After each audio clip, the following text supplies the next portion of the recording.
भारतवर्ष के सभी नागरिकों को भाई बहन के इस पावन पर्व रक्षाबंधन पर और अपने जो व्यापार मंडल के वरिष्ठ पदाधिकारीगण हैं, मेरी इकाई के जो पदाधिकारीगण हैं और सभी व्यापारी भाइयों को मैं इस पावन पर्व की हार्दिक बधाई देता हूँ। दूसरा नवनीत जी, एक विषय है कोलकाता का जी, जिसके मुख्यमंत्री हैं ममता बनर्जी जी। उनके कार्यकाल में एक महिला डॉक्टर का बुरी तरह से रेप करके जघन्य अपराध किया गया है, उसकी हत्या कर दी गई है, जिसमें हमारे पूरे भारतवर्ष में उसका विरोध किया जा रहा है। लेकिन मुझे ये समझ में नहीं आ रहा है कि एक जब उसका कातिल पकड़ा गया है, रेपिस्ट पकड़ा गया है, तो उसे हमारे योगी आदित्यनाथ जी की तरह ही क्यों नहीं कार्रवाई की जाती उस पर। हमारे योगी आदित्यनाथ जी ने अभी तक अपने कार्यकाल में लगभग 10,500 एनकाउंटर किए हैं जो मुजरिम रहे हैं, हीनस क्राइम जिन्होंने किया है। तो ऐसा क्यों नहीं किया जा रहा?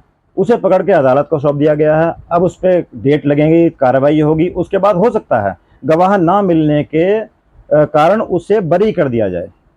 तो मेरा इस विषय पे कहना है कि हम सभी भारतवासियों को उस बहन बेटी के फेवर में खड़े होना चाहिए।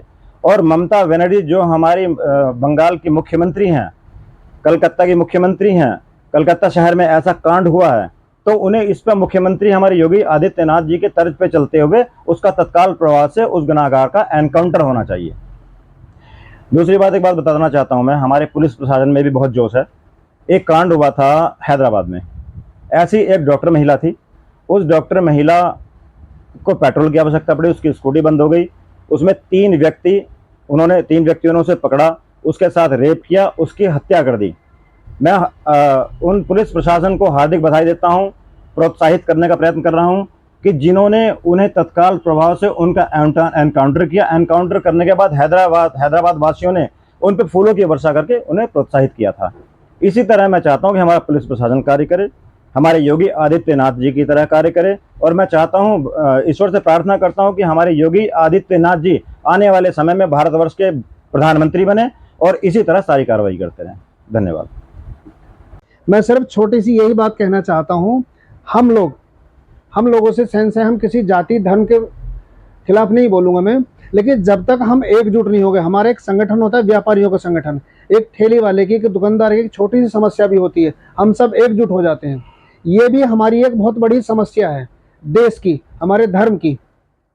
देश तो हमारा तब भी रहेगा, लेकिन जब धर्म नहीं रहेगा तो हमारा देश नहीं रहेगा। देश तो हमारा 700 साल मुगलों ने राज किया तब भी देश था, 200 साल अंग्रेजों ने राज किया तब भी देश था। सर्वप्रथम है हमारा धर्म।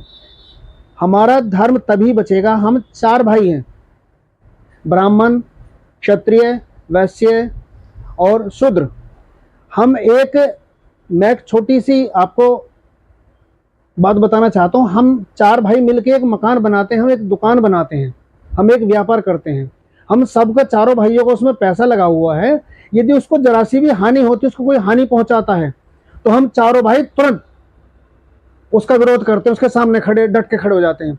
लेकिन यदि हम चारों भाई अलग अलग अपना मकान बनाएं, चारों भाई अलग अलग एक दूसरे के विपरीत होकर चलें, और हमारे एक भाई को, धर्मेंद्र जी को या नागेश जी को या इन्हें कोई एक आदमी को हानि पहुंचती है, तो हम तीनों तालियां बजाते हैं, हम खुश होते हैं। लेकिन ये नहीं पता कल को हमारा भी नंबर आएगा। इसीलिए हमें सबसे पहले हमें भाईचारा बनाकर रखना होगा, हमें संगठित रहना होगा। जैसे कि हमारे बांग्लादेश में जो हो रहा है, वो भी आप सब लोग उससे अनभिज्ञ नहीं है। ऐसे ही वो दूसरा देश है, लेकिन हमारे देश हिंदुस्तान में ममता बनर्जी हैं, वहां पे कितना जघन्य अपराध हुआ एक बिटिया के साथ बंगाल में। उसको अरेस्ट भी कर लिया गया, लेकिन कोई कार्रवाई नहीं है, कोई बोलने को तैयार, कोई बोलता है तो उसको जेल में डाल दिया जाता है। तो मैं इसकी घोर निंदा करता हूं, इसके खिलाफ हूं। उसको अरेस्ट कर लिया गया, उसके ऊपर जल्द से जल्द कार्रवाई करनी चाहिए। हम सिर्फ यही कहना चाहते हैं कि मैं दोबारा फिर कहना चाहता हूं, हमें संगठित रहना होगा, और जब तक हम संगठित नहीं रहेंगे, हमें एक ना एक दिन तोड़ दिया जाएगा, हम टूट जाएंगे। इसीलिए मैं छोटी सी बात कहना चाहता हूं, फिर बाद में पछताने से कुछ नहीं होगा। अभी हम मोमबत्तियां जला रहे हैं, पुतले फूक रहे हैं, उससे कुछ नहीं होगा। आने वाले 10-20 साल में हम सिर्फ यही सोचेंगे कि अब क्या करें, हमारे पास सिर्फ 2 रास्ते होंगे, धर्म बचाएं या जान। इसीलिए मैं कहना चाहता हूं, अभी भी समय है, अभी भी जागे, अभी भी उठ खड़े हों, हम भाई एक रहें। हमें दूसरे से परेशानी नहीं है, हमें अपने भाइयों से ज़्यादा परेशानी है। हम कोई कार्य कर रहे हैं, हमारा भाई सबसे पहले हमारे पैर खींचता है। रावण इसलिए हारे कि उनका भाई उनके खिलाफ था, रामचंद्र जी इसलिए जीते वो उनके भाई उनके साथ थे। इसीलिए मैं कहता हूं समय निकल जाएगा फिर कुछ नहीं होगा। जब फसल सूख कर जल के बिन तिनका तिनका बन गिर जाए, फिर होने वाली वर्षा का रह जाता कोई मोल नहीं। मन कटुवाणी से आहत हो भीतर तक छलनी हो जाए, फिर बाद कहे प्रिय वचनों का रह जाता कोई मोल नहीं। इसलिए जो कार्य समय पे हो जाए वही उचित है। मैं सभी देशवासियों को दोबारा से रक्षाबंधन की शुभकामनाएं देता हूं। जय श्री राम। नवनीत जी, मैं आपके चैनल के माध्यम से अपने शासन, प्रशासन और सरकार को एक मैसेज देना चाहता हूं कि हमारे देश में चारों तरफ से जो घुसपैठिए आ जाते हैं ना, दूसरे देश के एंटर कर जाते हैं लोग, जैसे कि अभी बांग्लादेश से कुछ लोग आ जाएं। और अभी हुआ क्या कि गाज़ियाबाद में हमारे पिंकी चौधरी भाई हैं, वहाँ कुछ बांग्लादेशी बसे हुए थे। शायद हो सकता है हमारे पिंकी भाई को जानकारी ना हो कि वो मोहम्मदन बांग्लादेशी हैं या हिंदू हैं, इसलिए उन्होंने उस पर कार्रवाई करते हुए 2-4 को मार पिटाई कर दी थी। तो हमारे शासन प्रशासन ने उसे जेल भेज दिया।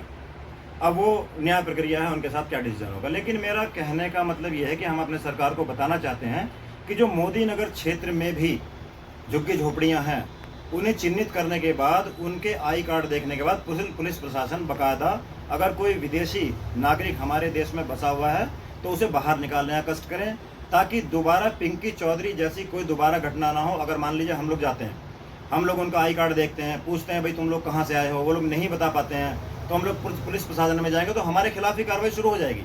इसलिए मैं पुलिस प्रशासन से निवेदन करना चाहता हूँ कि मोदी नगर में जहाँ झुग्गी झोपड़ियाँ हैं, उन्हें चिन्हित करने के बाद, उनके आई कार्ड देखने के बाद, अगर वो यहाँ के बाशिंदे नहीं हैं तो उन पर कार्रवाई करें, उन्हें जेल भेजें।